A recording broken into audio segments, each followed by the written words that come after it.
Shalom. Before I get started, as always, I want to give all praise to Yahweh, Bahashim, Yahushai, Bahashim, Rakakwadash. Double honors to the apostles and elders of Great Millstone while I learn this truth. Peace, blessings, and salutations to the elect out there scattered abroad, pushing this truth on the four corners of the earth, risking lives and freedom to do so. So, Brother Tazamak, coming back with a quick lesson. I'm going to call this lesson, They Have Blown the Trumpet. And in fact, we have, we've been blowing the trumpet for a long time. We've been warning our people on the incoming danger, and now that everybody's seeing, the fruits, they're seeing because Jake Blah, I want to see proof, nigga. I don't believe you. I want to see it. Well, when is it going to happen, right? So now that everybody's seeing the things that we've been speaking about, they're scared shitless. The average American is optimistic about the future now. And I'm gonna get an article, going into the financial sector on how things are moving in Babylon, and it's bad. The Lord is crumbling this economy before everybody's eyes. Even I myself know I'm off work today. I'm off work, and I'm never off work throughout the week. It's affecting. I work in the port. It's affecting the shipments because we got shipments that come from China, that come from Canada, and a lot that come from Mexico. Trump is purposely crashing the economy to do a global reset. And with that being said, all hell is going to break loose. People can't afford food. People can't afford medical care, dental care. People are getting laid off left and right. This is going to cause people to go into survival mode and to go crazy. They're going to be willing to kill for food, kill for clothing, kill for cosmetics, toothpaste, toothbrush, toilet paper. Okay, people are going to be willing to do whatever it takes to survive. And we've been warning our people for the longest. They don't want to listen. Hey, it's on them. Brothers say it all the time, man. If a nigga can't get it, move on. And we done that.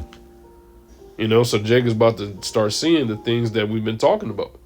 Everything that we said that was going to happen is going to happen. The scriptures say that the Lord's word is not going to come back to him void. We're not out there just talking to you niggas for the hell of it. This is the real deal. Okay, let me get this article.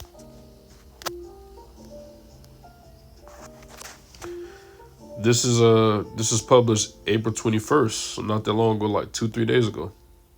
It says Americans' economic financial expectations sink in April. Several measures of Americans' economic mood, including their perceptions of U.S. economy and their own finances, have weakened. It says in April, compared with their prior readings, in some cases substantially. So people know that this is it. This is going to be worse than the Great Depression, worse than the recession of 2008. It's going to get bad.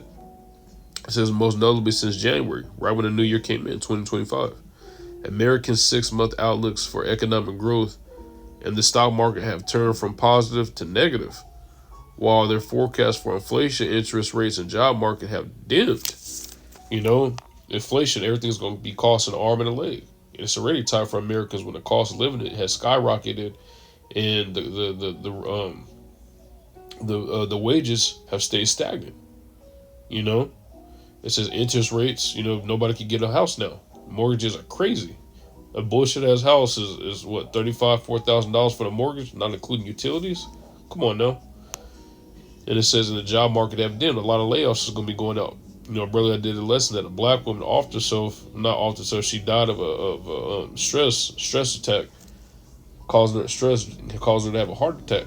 And she had fully put her trust in this place. She got laid off from her government job. Everything going on with the economy is going to lead to civil unrest. And it says, in line with those changes, Gallup's yearly reading on America's assessment of their personal finances show a record high.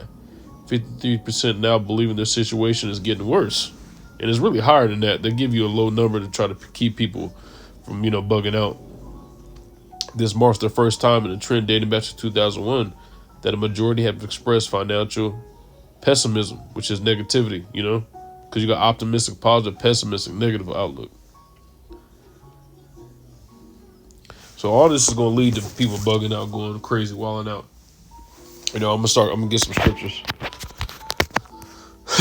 Lord's witness is edifying. So I'm gonna go to the book of Ezekiel first, 7-14. Okay, it reads, "They have blown the trumpet, even to make already." You know, the trumpet. We're out there warning. We're out there, and it says they. That's talking about the prophets. We're out there warning our people everything that's to come. The economy crashing, the pestilence, the famine. Okay, the war. This is even to make already, but none go to the battle.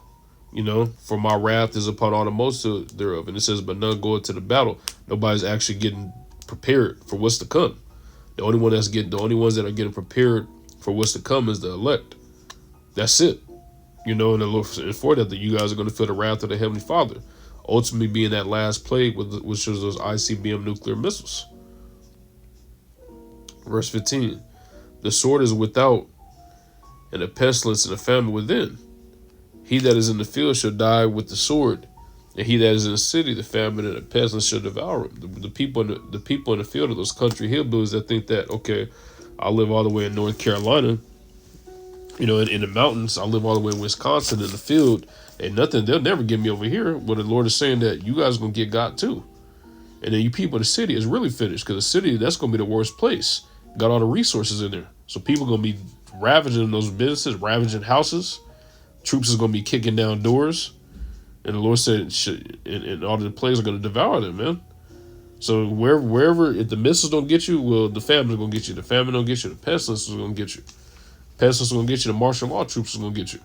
It's going to be one thing after another. If we've been warning our people, nobody don't want to listen. Now you guys are starting to see that this shit ain't a joke. You know? It's Matthew 24 and verse 12. And because iniquity shall abound, the love of many shall wax cold. And you see that happen today. Everybody is worried about how they can survive. You know, you got people just blowing each other's heads off for a sandwich, you know, because they can't pay their rent. You know, you had a little punk kid kill his mom over a PS5 or something like that. You see these stories all the time now. You know, and people's love is going to wax colder, and colder till they ice cold. That's how people are right now. You know? Verse 14. And this gospel of the kingdom shall be preached in all the world for a witness unto all nations, and then shall the end come. And has it not? You know, day in the day, night in the night, she uttered her speech. You can get this word throughout the internet. All around the world. We got camps in everywhere. Camps in the UK, camps in London, okay, camps in Bolivia, Nigeria, Germany, Australia. This word is going to the four corners of the earth. France. Okay.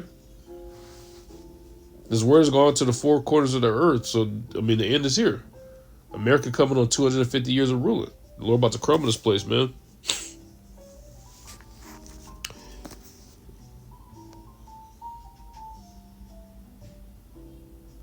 And I don't know if I think I did skip this, Salakia. It says, but he that shall endure unto the end, the same shall be saved. And the he is talking about the elect. You know? Because we're going to endure to the end. And the Lord's going to save us by way of them chariots. We're going to get beamed up right before those missiles hit. You know, but for you guys are going to be in a bad case.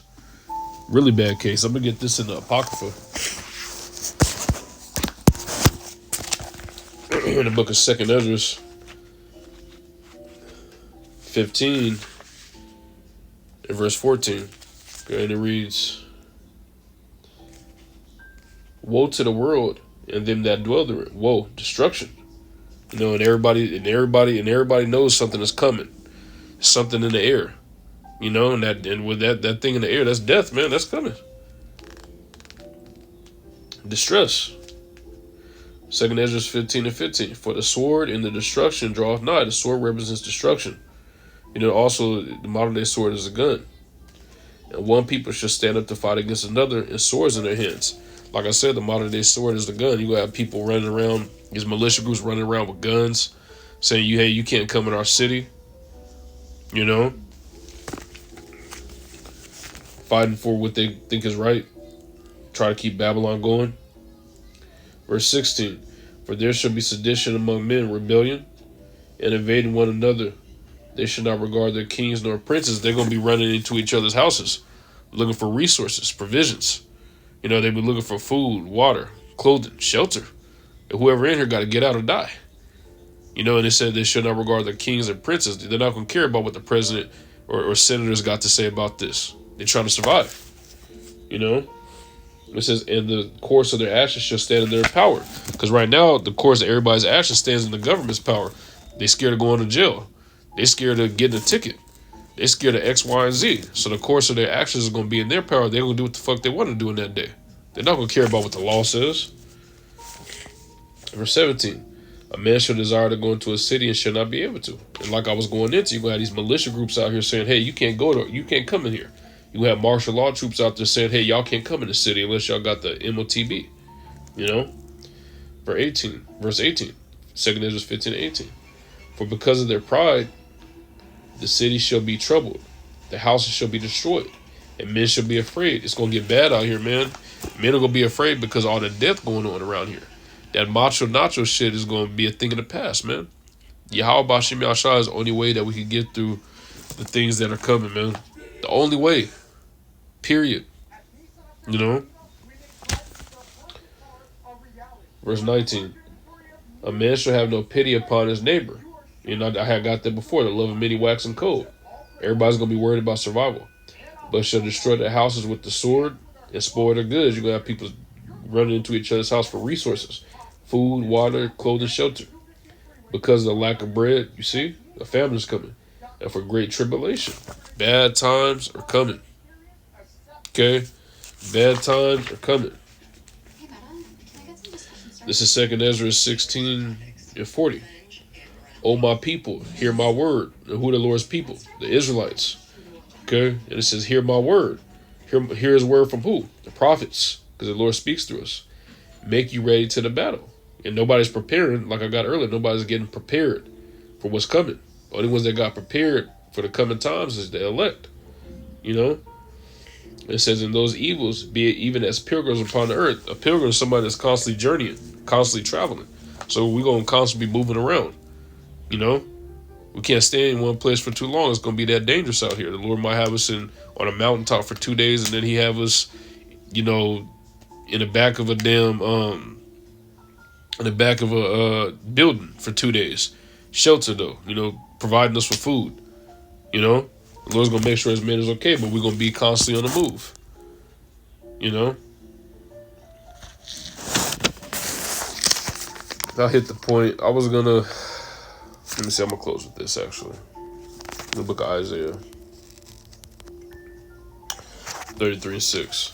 It says, and wisdom and knowledge should be the stability of thy times and the strength of salvation. The fear of the Lord, Yahweh Bashim Yahushai, is his treasure. Okay, so look, that's how we're going to stay stable. By way of this wisdom, knowledge, and understanding, that's the fact how we stay stable now, but how much more so then. Lord's will, this was an edifying lesson with that. I'm going to say shalom.